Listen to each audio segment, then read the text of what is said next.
Ma'am, waste Bengal में पहले चरण का मतदान है वो आज से शुरू हो चुका है और ममता बनर्जी जिस तरीके की हरकतें कर रही हैं, आपने भी देखा होगा कि सवेरे से जो ऑडियो क्लिप न्यूज़ चैनलों पर चलाई जा रही है कि ममता बनर्जी एक जिला उपाध्यक्ष यानी कि बीजेपी के जिला उपाध्यक्ष को फ़ोन करके ये कह रही हैं कि तुम हमारे लिए कैंपेन करो, हमें वोट दो। ऐसा क्यों डर सताने लगा है ममता बनर्जी को? देखिए, आज से मेरे ख्याल से 6 महीने पहले अमित शाह जी ने एक रैली में कहा था कि जैसे जैसे चुनाव नज़दीक आते जाएंगे ममता दीदी जय श्री राम भी कहेंगी, ममता दीदी बहुत कुछ मतलब एक तरह से हिंदू हिंदू बन जाएंगी। और वही उन्होंने साबित किया। मतलब अमित शाह जी की बात इतनी ज़्यादा करेक्ट निकली कि आप देखिए चुनाव आते आते मंदिर मंदिर घंटियाँ बज रही थी। कल तो और बड़ा काम उन्होंने किया कि एक तरफ वो दुर्गा चंडी का पाठ कर रही थी और दूसरी तरफ उन्होंने कलमा भी पढ़ा। तो ये ध्रुवीकरण की राजनीति तो शुरू से ममता दीदी कर ही रही हैं। अब इनके जो टीएमसी में जो आज भाजपा का जिला उपाध्यक्ष है प्रणव पाल, ये पहले टीएमसी में था। वहाँ पर इसने देखा कि कटमणी, लोगों के साथ मारपीट, मतलब गुंडागर्दी और जितनी भी हिंसा वाली घटनाएं थी ये टीएमसी में होती थी, इसीलिए उसने टीएमसी छोड़ दी। अब जब उसने टीएमसी छोड़ दी तब तो ममता दीदी को फ़र्क नहीं पड़ा, क्योंकि उनको तो लग रहा था कि मैं तो बस सुपर पावर हूँ बंगाल में, मेरे को तो कोई हरा नहीं सकता।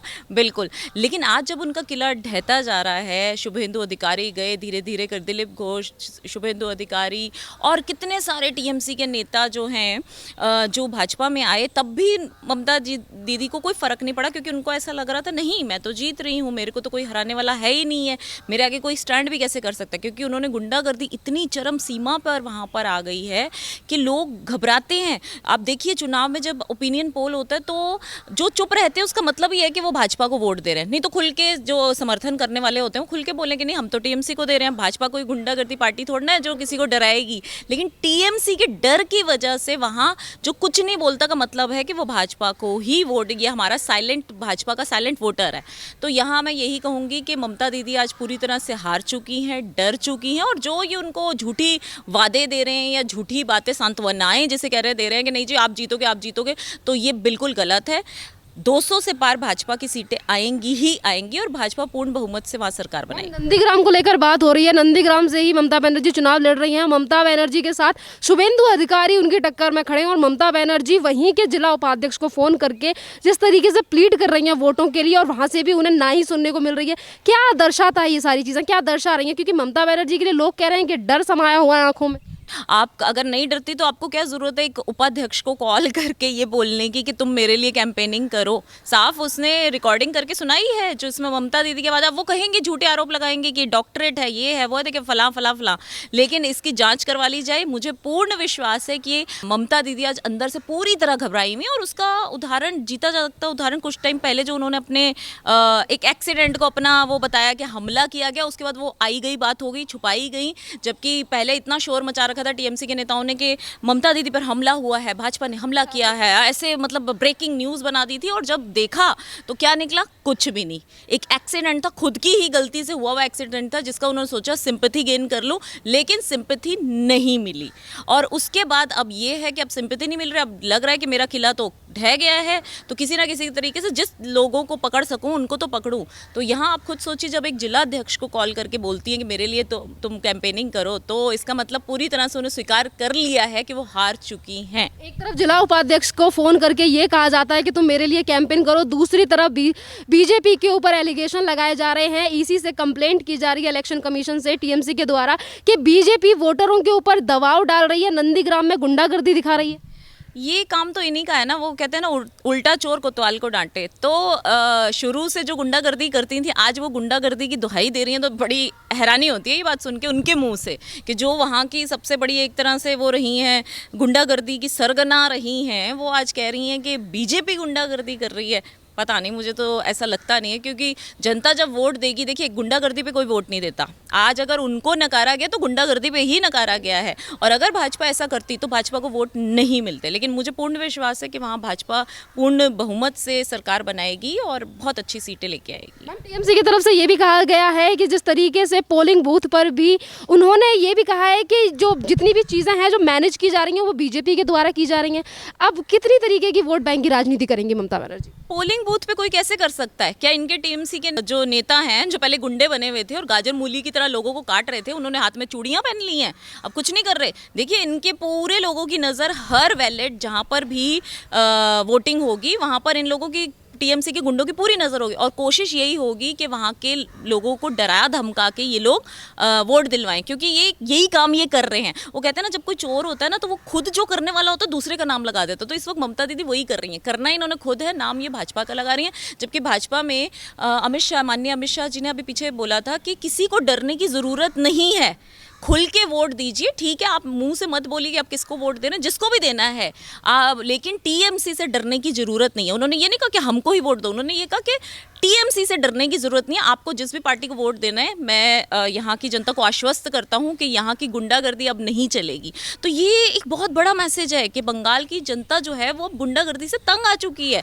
अब वो चाहती है एक अच्छी वाली ज़िंदगी जीना, जहाँ बच्चे उनके बाहर निकलें, जहाँ बड़े भी बुजुर्ग भी बाहर निकले, तो उनको ये डर ना सताए कि कोई गुंडे आके हमको मार पीट जाएंगे, उठा ले जाएंगे, जैसे कि महाराष्ट्र में भी हो रहा है कुछ हद तक। महाराष्ट्र और टीएमसी की जो दिमाग वाली जिसे कहेंगे ना, जो करतूतें हैं, वो एक जैसी मुझे लगती हैं। तो इसीलिए जनता जो है वो अब मारपीट, गुंडागर्दी, बाहुबली वाला जमाना चला गया है। ये ममता दीदी को समझ लेना चाहिए और स्वीकार कर लेना चाहिए। अब बाहुबलियों का टाइम नहीं रहा।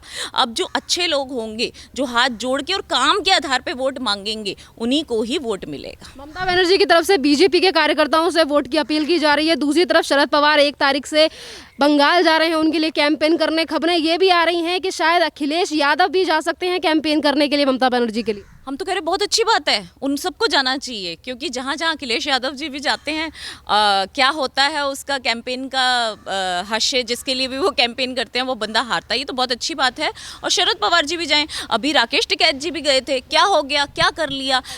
कुछ भी नहीं हुआ। क्यों? क्योंकि राकेश टिकैत जी अब पूरी तरह से एक पॉलिटिकल लीडर बन चुके हैं। अब वो किसान नहीं रहे हैं, इसीलिए वहाँ के किसानों ने उनको बाय बाय टाटा कर दिया और कहा टिकैत साहब घर जाइए। बड़े नेता वहाँ पहुँच जाएं, बहुत आराम से पहुँचा। लेकिन भाजपा ने ग्राउंड पे जो काम किया है, और भाजपा ने वादा किया कि जब हम आएंगे यहाँ सीए एनआरसी लाएंगे, साथ साथ हम यहाँ का विकास करेंगे, ये टोला मनी कटमणी ये सब खत्म करेंगे, भ्रष्टाचार मुक्त राज्य करेंगे, और यहाँ पर नौकरियाँ, सरकारी नौकरियाँ देंगे। तो ये सारे बातें जो आज तक भाजपा ने कहा है वो सारे वादे निभाए हैं। इनकी तरह ये जुमलेबाज बोलते हैं भाजपा को, जुमलेबाज तो ये लोग हैं, झूठे मक्कार ये लोग हैं। अगर क्योंकि ये कहते कुछ हैं करते कुछ हैं। ममता दीदी बताएं ना, इन्होंने इतने सालों में 10 साल में कितनी नौकरियां, आप 10 साल में देख लीजिएगा, आंकड़ा देख लीजिए कितनी नौकरियां दी है। और बार बार सवाल करते केंद्र सरकार ने कितनी केंद्र सरकार तो आपको अपना ब्यौरा दे देगी, आप अपनी जगह का दीजिए। इस वक्त पश्चिम बंगाल के चुनाव है, कहीं और के चुनाव नहीं है। तो आप पहले जनता को ये बताओ आपने नौकरियां कितनी दी, आपने किसान सम्मान निधि किसानों को क्यों नहीं दी, आपने आयुष्मान योजना वहाँ क्यों नहीं लागू। आप अगर कहते हो कि हमारी अपनी योजनाएं वहाँ चल रही हैं, तो अपनी योजनाओं का भी तो फायदा लोगों को होना चाहिए। वो फायदा क्यों नहीं हुआ? मथुआ समाज को आपने साइड पे 3000 करोड़ का बोलते हो हम राहत पैकेज उनको दे रहे हैं, दिया क्या है? दिया क्या और कितने लोगों को दिया, पहले ये बताओ। तो आज जो है वो डर गई हैं, क्योंकि वो अपीजमेंट की पॉलिटिक्स कर रही थी। अब ये वाली पॉलिटिक्स नहीं चलती।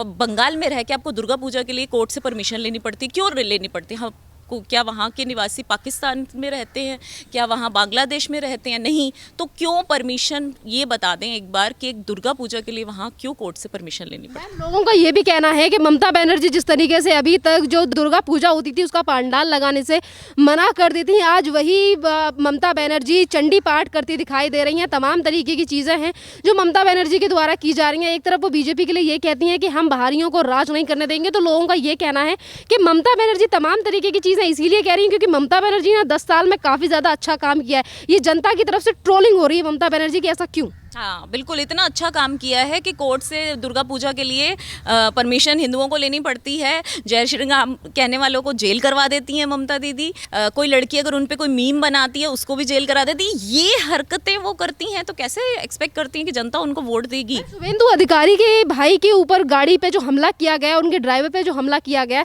उनके भाई की जान बच गई है, पर वो ये बयान दे रहे हैं और बीजेपी की तरफ से भी एलिगेशन लगाए जा रहे हैं कि ये जो हमला किया गया है, कि बीजेपी की तरफ से जो एलिगेशन लगाए जा रहे हैं वो ये कहा जा रहा है कि टीएमसी के गुंडों ने हमला किया है शुभेंदु अधिकारी के भाई पर।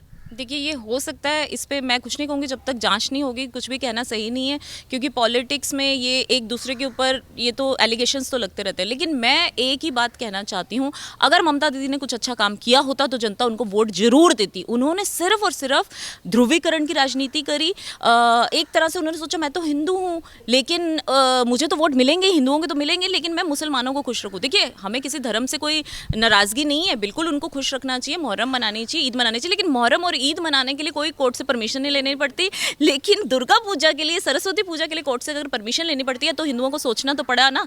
इसी वजह से आज जो इनको निकाला जा रहा है, मतलब जनता ने इनको टाटा बाय बाय जो की है, उसका रीज़न ही यही है कि इन्होंने एज फॉर ग्रांटेड ले लिया कि मैं, मतलब एक तरह से अपीजमेंट पॉलिटिक्स ही कहते हैं, ये इन्होंने करी है। और जनता बहुत दुखी है, कोई काम नहीं, टोला मणि और ये कट मणि, इससे तंग आ चुकी है जनता। क्यों दें, क्या हैं क्या ये लोग, तो गुंडागर्दी, मैंने कहा ना बाहुबलियों का ज़माना अब चला गया है। जनता की तरफ से एक सवाल ये भी उठ रहा है कि जितनी सारी पार्टियां हैं वो राहुल गांधी तो कैंप कर ही नहीं रहे हैं वेस्ट बंगाल में। लोगों का ये कहना है कि शायद राहुल गांधी ममता बनर्जी को सपोर्ट कर रहे हैं, इसीलिए शिवसेना में से संजय राउत पहले ही कह चुके हैं कि वो ममता बनर्जी के लिए सपोर्ट कर रहे हैं, शरद पवार जा ही रहे हैं।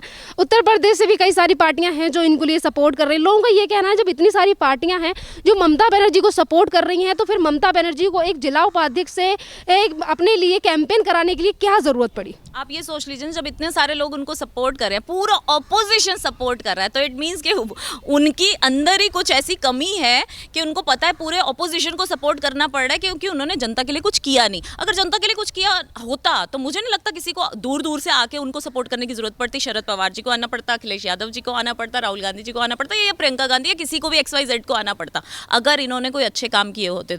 तो आज राकेश टिकैत को आना पड़ा है, जितने भी लोग हैं, योगेंद्र यादव, XYZ, जितने भी ऑपोजिशन के लीडर्स हैं, आके अगर इनको सपोर्ट करें तो इसका मतलब यही है कि इनके दिन चले गए हैं। ये अब कल की बात हो चुकी है, 2 मई ममता दीदी गई, क्योंकि अब वो नहीं आएंगी।